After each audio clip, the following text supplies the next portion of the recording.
Let me just go ahead and say this. I'm actually happy that the fight is happening. I mean, yeah, of course, I wanted to see Tyson Fury versus Anthony Joshua. And to be honest with you, I'm very, very happy to see Anthony Joshua versus Alexander Usyk. A huge Alexander Usyk guy. I want to see how he does getting punched in the face by a 6'6", 240-pound plus heavyweight. I want to see it. Anthony Joshua, Eddie Hearn, they're all saying that they'll drop the WBO belt just so it won't go to purse bid. Whatever the case may be, Anthony Joshua is in a little bit of a situation. Well, anyway, July the 24th, 2021 in the T-Mobile Arena, and here right now I have the press release that it is official. You may have heard the rumors. Right now, what is today's date? Lord knows. It is Friday, the 11th. Let me put it on the screen right here. Friday, June 11th, 2021. So from Top Rank, Tyson Fury versus Deontay Wilder 3. I'll show you a little bit of it. Los Angeles press conference Tuesday at the Novo by Microsoft LA Live. Okay, that's where they pretty much always have their press conferences for their major fights in PBC. It's going to be at noon. Well, media's got to be there at noon, but it's going to be at 1 p.m. Pacific. Okay. So I'm going to be here covering the press conference. I'm likely going to be streaming it on Twitch and not YouTube. I'm getting kind of fed up with YouTube streaming, and they're just, going downhill. So let's go ahead and say it right now. There won't be any Deontay Wilder slander on this channel. In fact, I took pretty much all of the whole Glovegate controversy off. The whole egg weight shaped form, the whole conspiracy theory, the young pharaohs, the blue bloods, I wanted nothing to do with it. Yeah, sweet moolah, sweet super chat, sweet money when you're talking about Deontay Wilder every day. But I found it to be distasteful. Now I understand, who am I not to, make money and cover the sport? And I'm not shunning or talking ill about the people who do it every day. But it's like, my God, were we going to talk about the glove shit for 2, 3, 4, 5 years? I am glad the fight is happening because we can finally put an end to that bullshit. And let me just go ahead and say it. I've been here since the very beginning. I'm a Deontay Wilder guy. I've been here since the very beginning. I'm a Tyson Fury guy. I covered the fights. I've been watching and covering these guys since Deontay Wilder was fighting in day matches against who was the Russian dude? Oh Lord, I forgot. Lucas something, had him all twitching. Jason Gavern, daytime, the flop with Malik Scott. That should have really hurt my heart. I was a huge Malik Scott fan. You know who Malik Scott reminded me of? So skilled, so talented. He reminded me of the Andrew Bynum of boxing. Basically, he could have been one of the best centers to ever play the game. It was all there, but he wanted to do other shit, rumored messing around with people's wives and shit like that. I'm just saying that a guy like Malik Scott, 6'4", about 230 pounds, 6'5", 6'6". I forgot how much he was listed at, but very, very good fighter.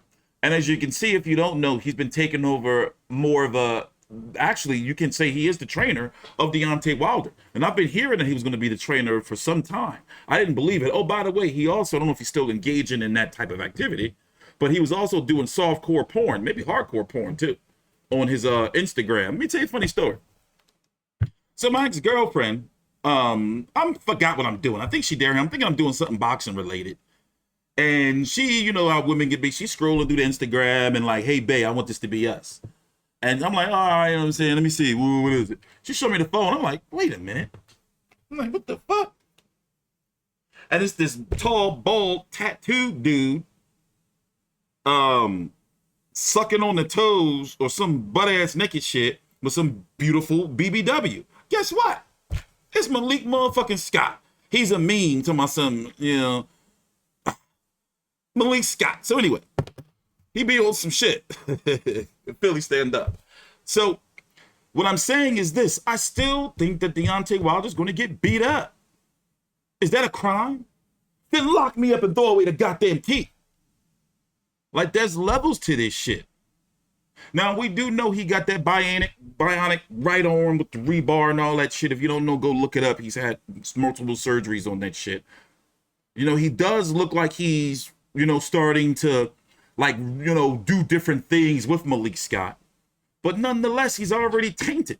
You know, you back him up, and Tyson Fury said it. You back him up, you have a very good chance of beating him. In fact, here, let's do a little bit of a jump cut. I'm going to be right back. Watch this right here. And this is pretty much all we have to really say. I'm TstreeT Controversy with FightView360.com, and we're gearing up. Full coverage, baby, like the old days. I'm going to knock him out. That's exactly what I'm going to do. I'm not afraid to go el mono with the biggest puncher on the planet, biggest puncher of heavyweight boxing. When I knock him out, it's going to look excellent for me, isn't it? It's a bold move, that's for sure. But we fight fire with fire. And the confidence I take into this fight, what enables me to take confidence from going forward at him, is I've never lost a dogfight, ever. Even when I've got off the floor, even in round 12, when I went at him, aggressive, he was all over the show. He couldn't contain me. So if I do that from round 1, he's going to be gassing by round 5 and hanging on to the dear life. I've been really honest with you. I told exactly the truth. I'm looking for a knockout. I didn't come here again to get a bad decision. That's all I'm looking for. One big right hand, nails Deontay Wilder, good night. There's the game plan. I'm looking for a knockout. The thing is how do you beat a massive puncher? You've got to back him up. You have to back him up because he gets massive leverage in those long arms, coming forward and landing those big punches. So I gotta back him up, put him on the back foot, let him absorb some of mine. People say to me, oh, he's lucky he gets away with this one shot. Like he just said, it ain't luck. He has to put it there. But this time, it won't be there. And that's what this little skinny legged super noodle will have to do, nail me to the canvas. And if he can't do that, I'm going to eat him up. This time is going to be different. He thinks I'm going to come out irking and jerking, as Eddie Hearn says. Everyone's took that style now. The irky-jerky style of Tyson Fury. Made it famous. I'm not looking for irky-jerky. I want him to meet me dead in the centre of the ring. Let's have a slugfest.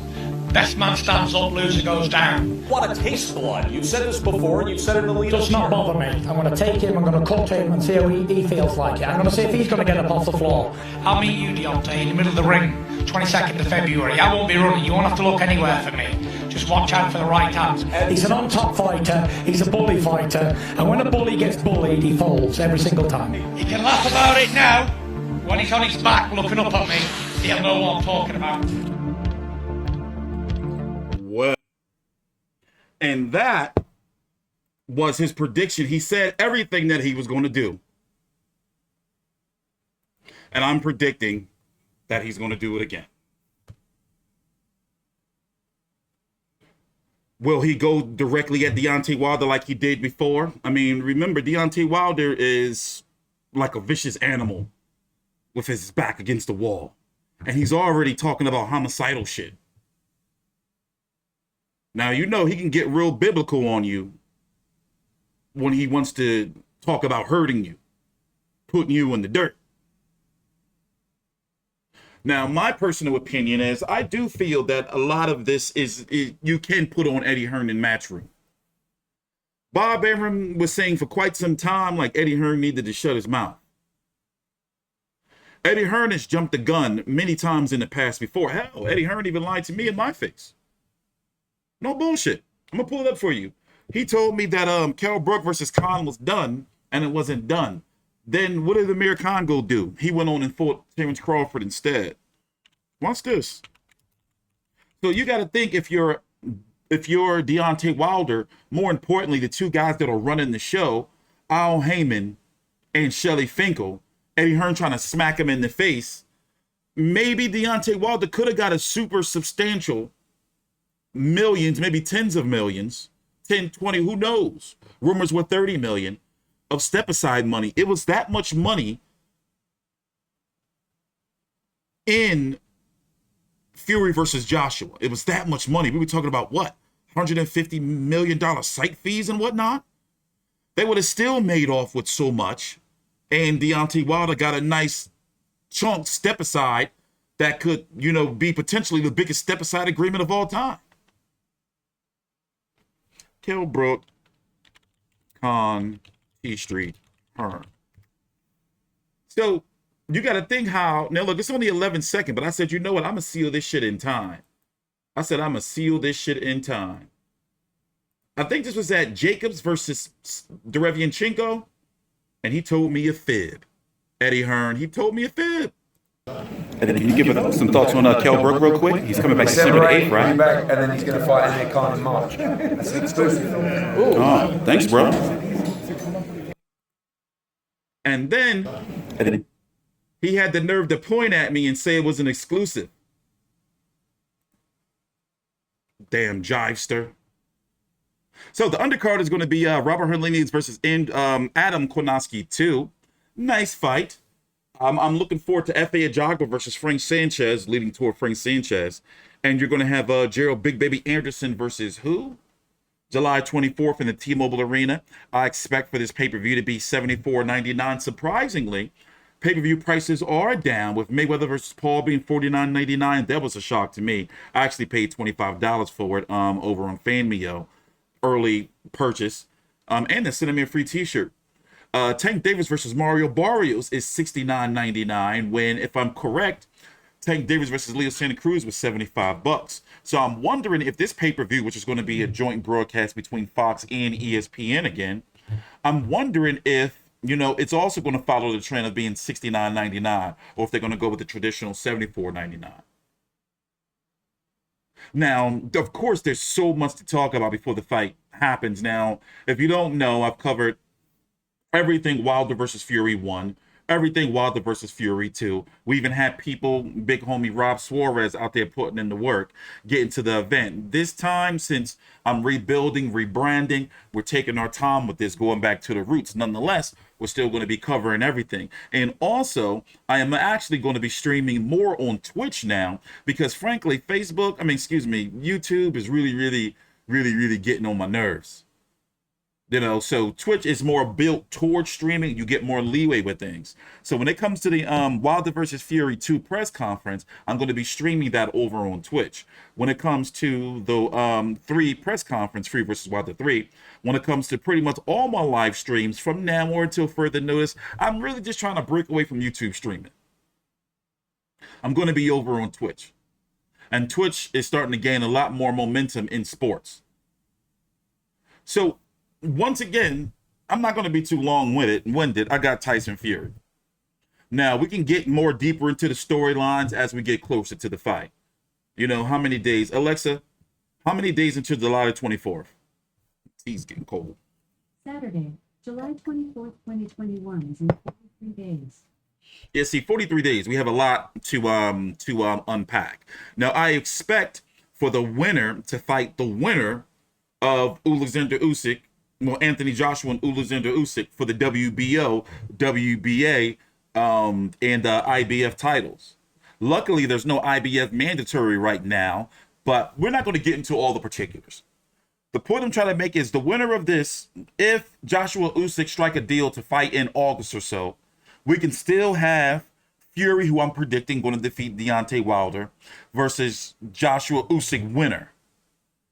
I think it'll be Josh. I'm leaning toward Joshua, but I'm not putting nothing past Alexander Usyk. I know people are worried about the size, the power, you know, and can he be able to constantly move around and evade those punches, especially not eating an uppercut.